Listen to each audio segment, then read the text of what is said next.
악의적 고액 체납자에 대해서는 교과적 대응 체계를 구축하고 현장 징수 활동을 강화하여 은닉 자산을 끝까지 추적 환수해야 합니다.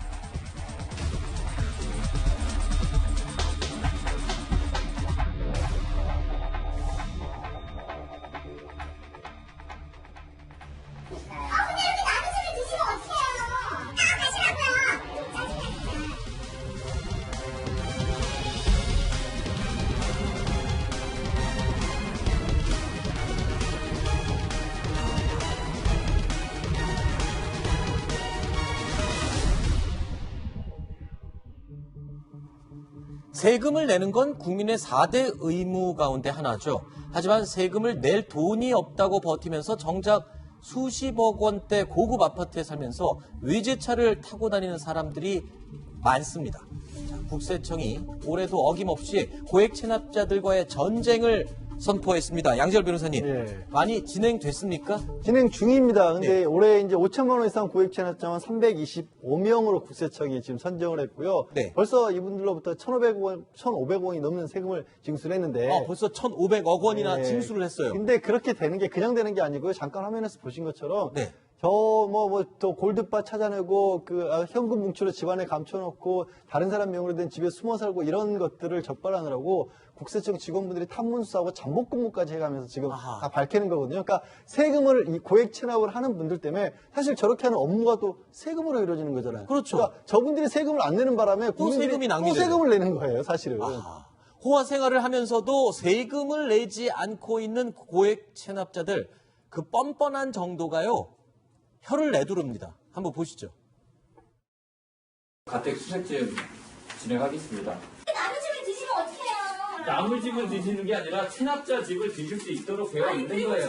아, 이건 내 집이고 내 집, 뭘 뒤집는 것이고, 내 집이라고, 이거는. 가시라고요. 이거 짜증나 진짜. 적반하장으로 국세청 단속반에게 짜증을 내는 체납자가 있는가 하면 아주 비꼬는 듯한 말투의 체납자도 있었습니다. 투자용으로 금 조금 사놓은 것도 너무 필요 없어. 애들 결혼 자금도 필요하고 하니까요. 많이 벌어왔자고 자랑하려고 살찌는 거죠. 저희가 이거 준비해야 되니까.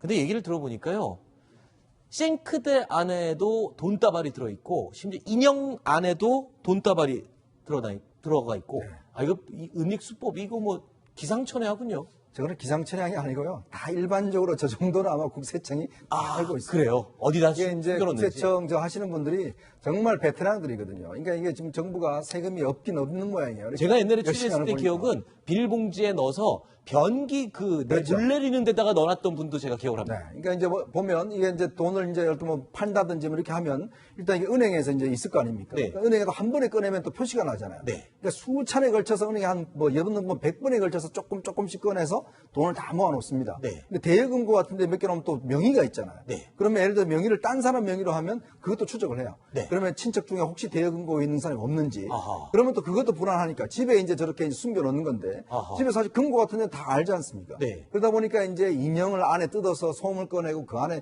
넣어놓는다든지 그다음에 뭐 허접하게 해서 한다든지 이런 방법을 하는데 저런 네. 방법은 사실은 뭐 국세청 직원들 중에서 저것만 전문적으로 추적하는 분들이 하기 때문에 네. 다 들통납니다. 그렇군요. 그러면서 숨기는 뭐 예전에 그래서 뭐 땅에다 파묻어 놓고 뭐 이런 사람도 있었어요. 네. 어쨌거나 지금 보면은 이번 목표가 8천억 정도 되거든요. 지금 1,500억 그렇죠. 1,500억 정도 되는데 아직까지도 이제 못 찾아냈으니까 아마 이제 네. 앞으로 저런 활동들이 더 이제 좀 적극적으로 되지 않을까 싶습니다. 네.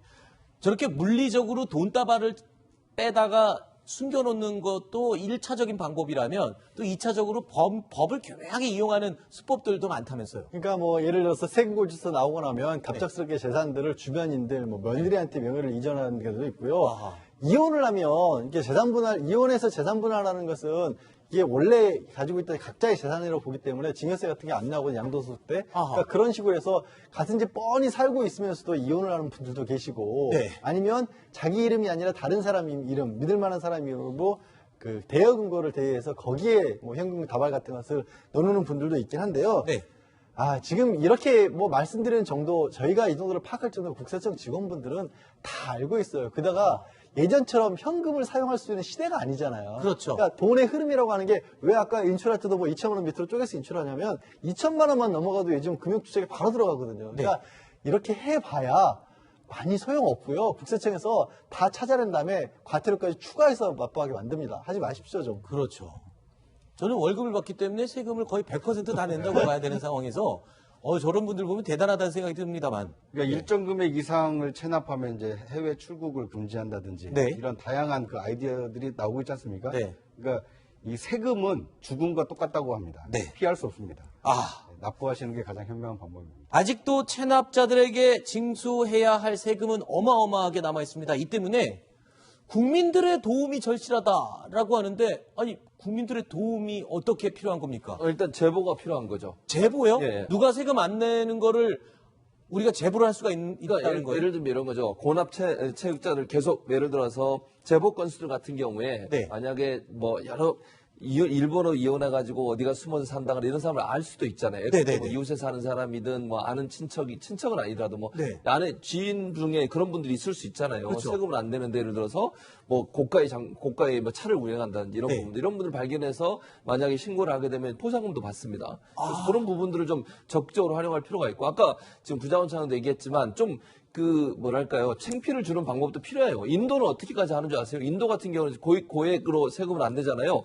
그러면 이렇게 악단 같은 걸 데리고 와요, 그 집 앞에. 네. 거기서 막 연주를 하는 거예요. 이 집은 고액 체납자다, 이러면서. 공개적인 망신을 주는 거예요. 그거는 이제 최 교수님 아이디어. 아니, 인도가 그렇게 하고 인도가 있다. 그렇게 인도가 한다. 현재. 우리나라도 그렇게 한번 했으면 좋겠어요, 저는 한번. 아니, 그래야 사람들이 좀 창피함을 알아야 되잖아요. 그렇지 않으면 사실 이렇게까지 엄청난 돈을 지금 1조 8,800억 원을 지난해에 징수를 했는데 네. 이것도 아직도 몇 % 안 된 거예요. 네. 아직 안 내는 분들. 그런 분들 좀 잘 추적해서 다시는 얼굴 못 떠고 다닐 수 있도록 만들어야 됩니다. 국세청 징세 법무국장의 목소리로 다시 한번 들어보시죠. 많이 남아 있습니다. 계속해서 저희들이 잠복도 하고 수색도 하고 계속한 그 노력을 해야죠. 다만 이제 재산들을 대부분 그 타인명으로 은닉해 놓거나 또 이런 부분들에서 찾아내기가 상당히 쉽지가 않습니다. 그래서 국민들의 제보가 많이 필요한데 이 재산 은닉에 대한 거는 또 제보 건수도 이렇게 많지 않습니다. 톱10 시청자 여러분, 국번 없이 126을 누르면 고액 체납자들 신고를 할 수가 있다고 합니다. 이 포상금도 있다고요? 아까 포상금 있다고 그러셨죠? 자, 고액 체납 빨리 우리가 힘을 합쳐서 다 징수를 할 수 있도록 도와드리는 건 어떨까요? 다음 순위로 이어갑니다.